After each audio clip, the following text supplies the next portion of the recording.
Salut à tous, aujourd'hui on va parler de ce dessin qui a été fait au graphite sur un papier pressé à chaud. C'est un paysage copié d'une photo de mon collègue Fabio Antenor qui est un excellent photographe, je vous recommande vraiment d'aller voir ses réseaux sociaux, c'est la folie. Je vais vous expliquer au fur et à mesure de cette vidéo comment on a fait pour gérer les valeurs, pourquoi c'est foncé ici, pourquoi c'est clair là, comment on fait pour avoir cet aspect de contraste, cette impression de lumière, cette impression de profondeur au travers de la perspective atmosphérique, etc. Et j'ai dessiné ça sur un papier de la marque Etchart, qui est une marque excellente, une marque australienne, on a le petit logo ici. Et ils m'ont aussi offert ce petit sac de voyage vraiment génial qui est imperméable à l'eau. Et en fait, quand on l'ouvre, on peut mettre tout ce qu'on veut un petit peu dedans, c'est vraiment super pratique. On a même un petit truc ici pour se le mettre sur l'avant-bras lorsqu'on est en extérieur. On a de la sangle. C'est une marque un petit peu haut de gamme, ça respire la qualité. Et si vous avez envie de vous fournir du matériel d'extérieur, de plein air et puis des papiers pour l'aquarelle, pour le dessin, etc., allez faire un tour sur leur site parce qu'en vue des échantillons qu'ils m'ont envoyés, c'est vraiment super bien réalisé, super bien pensé. Et puis ça respire la solidité, clairement. Donc on va commencer la vidéo. Si vous aimez dessiner, que vous avez envie d'en savoir plus, abonnez-vous pour pas manquer les contenus qui arriveront dans le futur. Et puis c'est parti. Donc commençons par tout bon commencement en dessin. D'abord, il va bien falloir faire un petit peu un croquis. Les bases du croquis, c'est toujours les mêmes. Repérer les formes en utilisant éventuellement quelques prises de mesure. Rappelez-vous que pour faire du dessin réaliste, il ne faut pas qu'il y ait de contours à la fin. Donc commencez pas à faire des contours de malade, vous allez vous tirer une balle dans le pied. L'importance de ce croquis, c'est pas qu'il soit visible à la fin du dessin. Ne brûlez pas les étapes. L'erreur très courante qu'on voit chez les débutants, c'est qu'ils ont la main trop lourde. Si vous n'arrivez pas à dessiner de façon plus légère, prenez un crayon plus sec. Allez sur du 4H, du 2H, vous pourrez de toute façon pas faire du trait foncé avec ça. Le but là, c'est de repérer ces masses sans faire attention aux détails. On repère des angles, on prend des mesures, on repère le point de fuite, très important. Est-ce qu'on va être en 1 point, en 2 points ou en 3 points? Ça, c'est très important de le repérer et je vais pas vous le dire, je vous laisse deviner, mettez-le en commentaire. On va pas s'éterniser sur le croquis, néanmoins gardez un truc en tête. D'abord, vous repérez les masses, les formes les plus grandes de valeur. Puis vous repérez la perspective et vous l'appliquez aux masses que vous avez fait. Puis ensuite, vous allez appliquer les détails. Tout ce qui est de l'ordre des petites craquelures dans les roches, des machins qui créent des contours un petit peu détaillés de quelque chose, ça a zéro importance dans un premier temps. Zéro importance. Un dernier petit conseil, prenez un petit temps de pause entre le moment où vous avez fini le croquis et le moment où vous commencez à faire du rendu réaliste. Pas forcément longtemps, 20 minutes, 1 heure, comparez votre dessin avec votre référence, quelque chose comme ça. Je sais que quand on a fini un croquis, on est pressé de commencer son dessin, mais il n'y a rien de pire que de commencer un dessin sans se rendre compte que notre croquis est pas bon, puis de se rendre compte plusieurs heures après que notre dessin est foiré à cause d'un problème de proportion ou un truc comme ça. Et je vous parle d'expérience en disant ça. Donc prenez le temps entre le croquis et le rendu final de faire une pause, d'analyser et de modifier au besoin. Allez, on va commencer le rendu avec une bonne grosse erreur dès le début du dessin qui a failli bien me démotiver. J'ai acheté de la poudre de charbon. Ça a l'air d'être un outil génial, très utilisé par les dessinateurs réalistes. Et moi, comme un abruti, j'ai mis les 2 pieds dans le pot, j'ai pris un gros pinceau et j'en ai étalé direct. Et ça n'a pas du tout donné le rendu que je voulais que ça rende. Ça a donné quelque chose de super foncé, pas du tout homogène comme j'en avais envie, il faut juste que j'expérimente ailleurs. Bref, heureusement, grâce à ma gomme mécanique, j'ai réussi à rattraper le papier qui n'était pas abîmé. Mais clairement, pour la poudre de charbon, je réessayerai une autre fois avant de faire le mariole avec.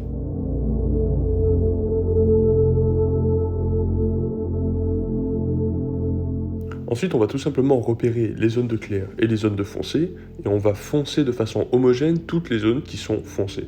Le but ici, c'est pas de foncer fort.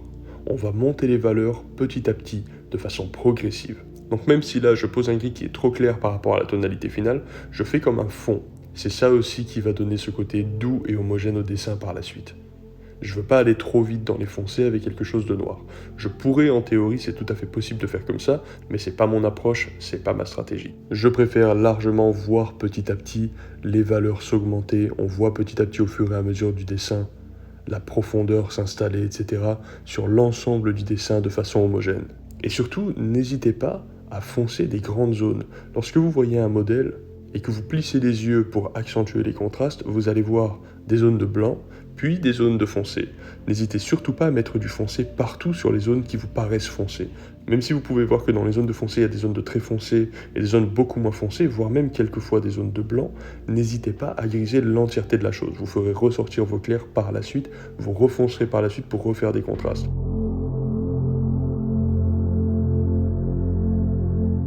Cette étape du dessin, elle peut paraître un petit peu longue parce qu'on n'est pas encore dans quelque chose de très beau, on n'a pas encore la satisfaction d'un dessin fini et rendu. Mais pour moi, c'est aussi une façon de commencer à établir un premier contact avec le dessin. Il faut savoir que quand tu commences à mettre des contrastes vraiment forts, des noirs puissants, etc., ça va être de plus en plus difficile à gommer. Par conséquent, tu veux attendre avant de les mettre, attendre d'être vraiment certain de ta composition.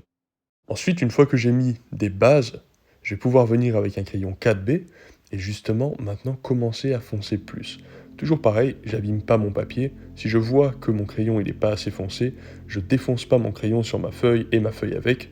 Je prends tout simplement une mine plus tendre pour avoir une couleur plus foncée. C'est tout simple. Allez, on va partir sur un 4B et on va bosser un petit peu le premier plan. Là, clairement, on a de grosses zones de contraste, avec du très foncé et du très clair en même temps. Je vais essayer petit à petit de simuler cette texture. Mais des fois, on ne peut pas tout dessiner de façon individuelle parce qu'il y a trop d'éléments, donc il va falloir essayer de simuler la texture. En peinture, par exemple, on va très souvent utiliser la texture d'un pinceau et s'en servir comme un tampon, plutôt que de dessiner chaque feuille individuellement ou chaque petite fleur individuellement. Tu vas prendre un pinceau bien dégueu, tu vas mettre de la peinture dessus et juste en appliquant ton pinceau, ça va créer, si tu veux, un pattern aléatoire avec lequel tu peux jouer. Au crayon, c'est un peu différent parce que la mine n'est qu'une mine. Néanmoins, en ayant des mouvements chaotiques et aléatoires, c'est possible de simuler cet effet de nature. N'oublie pas que la nature, elle est chaotique et elle est aléatoire. Pourtant, lorsqu'on la regarde, elle nous semble belle et harmonieuse.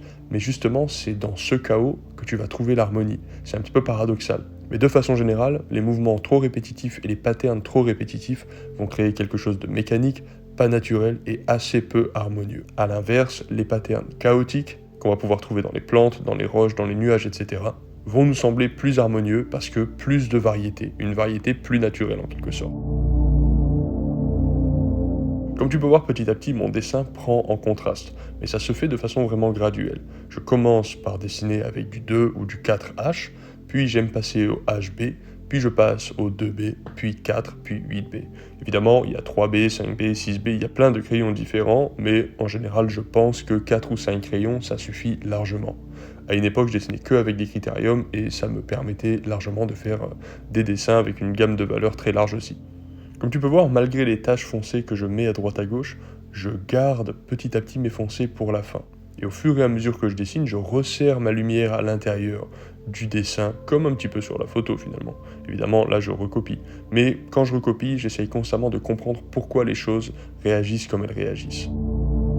Allez, on va utiliser un objet magique, c'est une gomme mécanique, ça c'est absolument génial, mécanique ou électrique plutôt devrais-je dire. En fait c'est un petit peu comme une petite toupie, tu mets ta gomme dans le système, et quand tu appuies sur le bouton, ça tourne. Et en tournant, ça fait que tu n'as pas besoin toi de frotter, puisque c'est la gomme qui tourne qui crée le frottement sur le papier.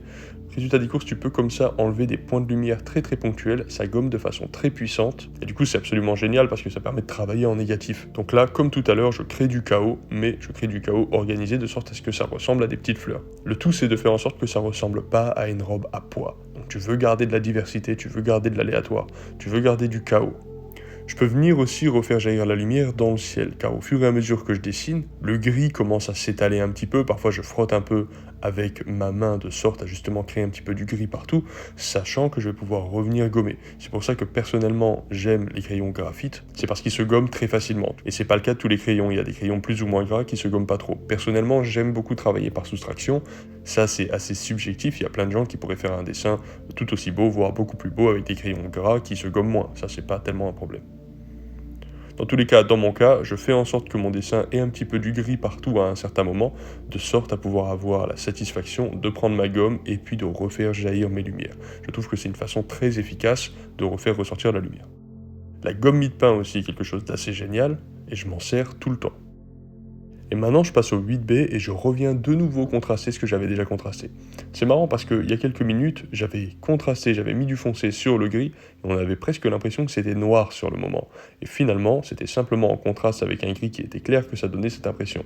Il faut se rappeler que les valeurs se perçoivent en comparaison avec la valeur qui est à côté. C'est encore plus vrai pour les couleurs, mais là c'est en noir et blanc, c'est pas tellement le propos. Résultat des courses, quand maintenant je reviens avec un crayon 8B, donc c'est vraiment très foncé, et puis là je fais en sorte pour le coup que ce soit vraiment proche du noir, Je vais pouvoir revenir foncer les crevasses et l'entièreté des cailloux en mettant des détails et de sorte à ce que ce soit cohérent. Et petit à petit, je rajoute de plus en plus de détails au fur et à mesure que je passe des couches. Les détails, c'est plutôt pour la fin. Donc j'essaye de sculpter dans la masse de gris qui est en dessous, des petits volumes, des petits contrastes, etc. Je vais faire pareil dans les falaises à côté, je vais vraiment appliquer un noir qui va être très foncé. À ce stade de la peinture, je sais exactement où mon noir, vraiment noir, va aller. Donc je suis un petit peu moins tatillon sur le fait d'abîmer mon papier ou pas. Il n'est pas abîmé mon papier, mais disons que j'appuie quand même beaucoup plus fort que sur les premières couches. Donc évidemment, tu vas gérer tes valeurs clair foncé grâce au crayon que tu vas choisir, mais aussi bien sûr grâce à la pression que tu vas appliquer sur la feuille. C'est un espèce d'équilibre entre les deux qu'il va falloir trouver en fait. Après, lorsque tu continues à détailler ce que tu as commencé, il faut se rappeler en fait que chaque élément de ton dessin, de ta peinture, peu importe, appartient à un groupe de valeurs. C'est-à-dire que là, quoi que je fasse sur ma montagne, au final, la valeur finale de ma montagne, avec un petit peu de distance, sans parler des détails individuels, c'est foncé. C'est même très foncé par rapport à tout le reste du dessin. Et je peux ajouter autant de détails que je veux, je peux regommer ou refoncer autant de fois que je veux pour recréer de la texture, je dois garder en tête cette valeur finale que ma montagne a. Il en va exactement de la même façon pour les plantes en bas par exemple. Je sais très bien que les plantes elles sont composées de choses très claires et de choses très foncées, mais au final, ça veut dire la valeur finale de cette masse de plantes, c'est à la fois plus foncé que le ciel, à la fois plus foncé que la zone de lumière et de loin, et en même temps, c'est pas mal plus clair que la montagne et que les roches. C'est ça qui est important en fait. Parce qu'ensuite, la façon dont tu représentes les détails, que tu les fasses très détaillés ou non, c'est relativement secondaire dès que tu vas commencer à prendre un petit peu de distance avec ton dessin. Et il en va de même pour les nuages par exemple. Malgré qu'il y ait de la diversité, malgré qu'il y ait beaucoup de différentes tonalités dans les nuages et plein de petits dégradés, je veux garder mes valeurs bien compressées dans une catégorie de valeurs particulière. Je veux pas que ce soit ni trop clair, ni trop foncé. Donc je dirais que le mot de la fin c'est ça. Quoi que vous fassiez, gardez en tête que chaque zone de votre dessin appartient à une zone de valeurs et doit être groupée dans un groupe de valeurs bien précis. Si c'est pas le cas, vous allez mettre les mêmes proportions de clair et de foncé partout sur votre dessin. Résultat des courses, il n'y aura pas de profondeur, ce sera plat. Donc voilà les amis, c'est fini pour aujourd'hui. La semaine prochaine, il va y avoir une vidéo bien spéciale avec un invité qui normalement va pas mal vous motiver. Ça va être assez cool, je vous dis à la prochaine, bye.